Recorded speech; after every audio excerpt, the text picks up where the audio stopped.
Welcome to a new daily top Askreddit video. Today's topic: serious, male sex workers. What is something the general population wouldn't consider thinking of, due to sex work being more female-focused? Attention! Serious, tag notice. Jokes, puns, and off-topic comments are not permitted in any comment, parent or child. Parent comments that aren't from the target group will be removed, along with their child replies.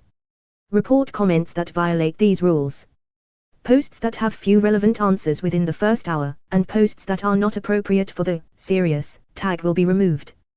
Consider doing a NOMA request instead. Thanks for your cooperation and enjoy the discussion. I am a bot, and this action was performed automatically.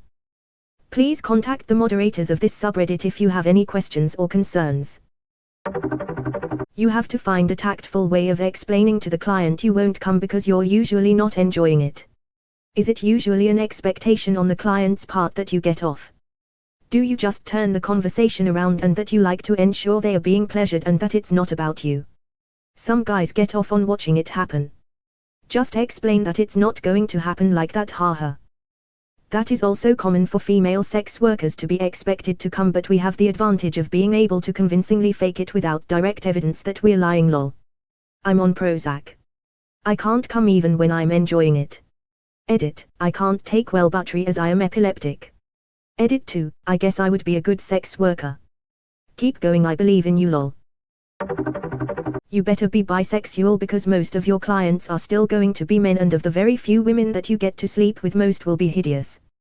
The bachelorette parties are not as wild as the movies make them seem, and then wild ones are usually reserved for the biggest, baddest and sexiest guys, and there's always someone bigger, badder and sexier than you.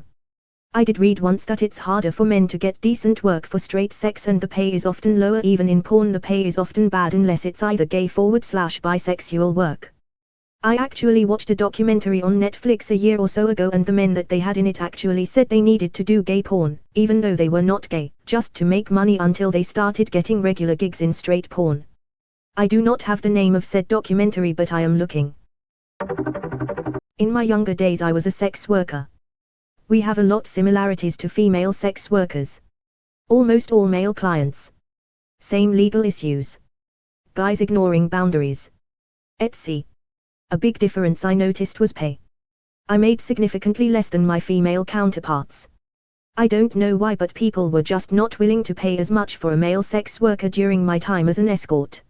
Also, to be competitive you have to be in super good shape and well groomed. Or in my case have a weird kink guys liked. I was still all of the above, but instead of being jacked I looked very girlish. Don't know why, but people were just not willing to pay as much for a male sex. Just as a wild guess, I'd imagine it has something to do with the stereotype that men always want sex. If you're doing it as a career, the stereotype implies that you're looking to fuck and the money is just a plus, so why pay top dollar for something that they'll do for cheap if you hold out? It's a dumb logic, but I've had it used against me more than once, and I don't do it for money. I suspect there's also the fact that for men who have sex with men unpaid, random sex is easier to come by in general, so the value just isn't as high. It's mostly men you will be sleeping with. At 18 I became an escort for gay and bi men. Got good money, but I have been in a few dodgy, dangerous situations.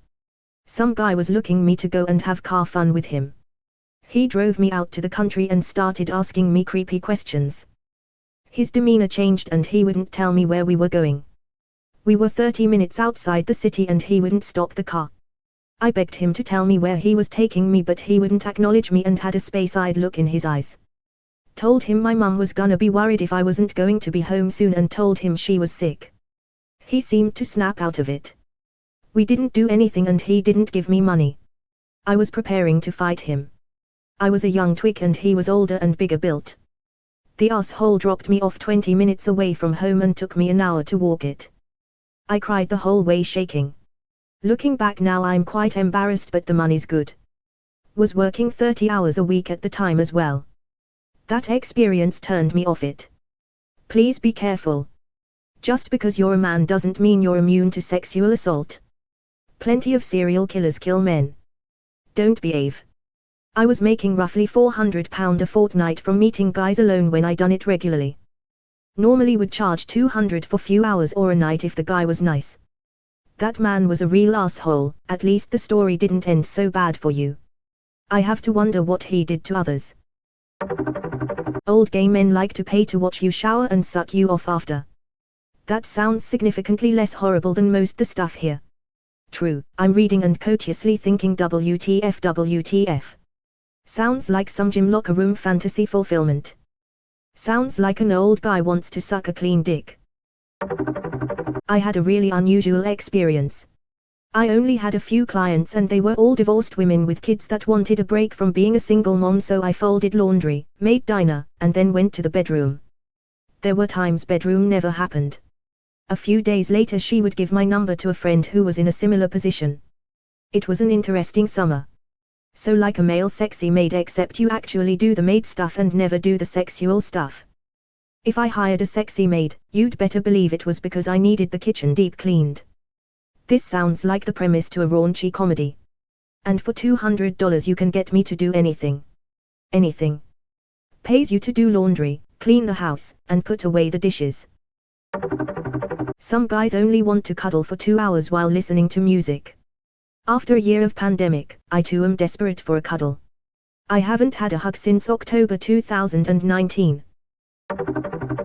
Because the vast majority of your clients are male, you're at nearly the same risk of violence as females.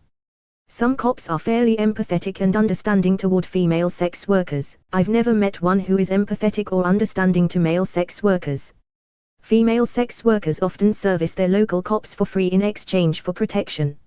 It's very difficult to find that same arrangement as a male sex worker. Some women workers see their clients and they just want a girlfriend experience where they talk or cuddle or just hang out. I have never had a client who didn't want sex. You will have to get used to the idea of using Viagra or Chalice because most clients expect you to last for a long time. It's uncomfortable. If you run out of hard, the nice clients will give you 5 minutes to rest and try again. A surprising number of men who complain about sexless marriages are in a sexless marriage because they are gay and are simply not turned on by their spouse. The porn scripts are rare, and even when you have one, it's not like in the movies. I have never been hired to a bachelorette party where any of the women look like the young beauties in porn. I have only ever once been hired to service a wife because the husband can't do it, and both of them were not attractive. And maybe the least surprising, most of my regular clients are some of the most homophobic, anti-LGBTQ people out there. Where do people become male sex workers? Like, where do you find clients? The same place as female sex workers, a place of desperation and an online ad. If you're even remotely considering it, please don't. For the gay world, it's bars, bathhouses and online, Gridress, Redboy, etc. I've done male sex work. Something I found interesting at first is that in my experience it was always more common that guys pay to suck a cock, and if they are more top-oriented they're usually looking for an experience that provides them with a sense of confidence from being with a young attractive male rather than the actual pleasure derived from any act. But I never worked on the street and only had regulars I knew from Gridress to supplement beer and weed money while working or going to school. They're usually looking for an experience that provides them with a sense of confidence from being with a young attractive male rather than the actual pleasure derived from any act. As Oscar Wilde said, everything in the world is about sex except sex. Sex is about power. Edit. I heard this quote used in House of Cards by Kevin Spacey's character Frank Underwood a while ago, and when I googled it back then, multiple articles attributed it to Oscar Wilde. However, after reading some responses and googling more, the origin of the quote appears to be uncertain. To people saying that the quote doesn't make sense, it's meant from the perspective of some powerful and highly successful people, like Frank Underwood. They might wish to become powerful and highly successful because of their evolutionary drive to make themselves more attractive to potential mates and more successful in producing offspring. But once they have found a suitable mate and are able to produce offspring, they still keep looking for sex elsewhere, often with people they have control and power over, prostitutes, employees, fans, etc. An example would be someone like Bill Cosby, Harvey Weinstein, Kevin Spacey himself, or a number of other high-profile people who have been accused in the last few years. Child sex abusers are not always pedophiles for that reason either. These people know that it's wrong to do what they do, but overstepping those social and legal boundaries without getting caught, because they are powerful, is what gives them the ultimate satisfaction, not the plain act of sex itself. Although Tiger Woods' case is different, as far as I know, he didn't abuse the people he had affairs with, he said in 2010. I thought I could get away with whatever I wanted to, he said. I felt that I had worked hard my entire life and deserved to enjoy all the temptations around me. I felt I was entitled. Thanks to money and fame, I didn't have to go far to find them. That seems to come from a similar place, IMO. And a good evening to you too, Mr. California. Buying beauty or something else, they believe to be unobtainable. That's what I would imagine doing, anyway, if I paid for sex. I think technically you lease beauty but you got the spirit.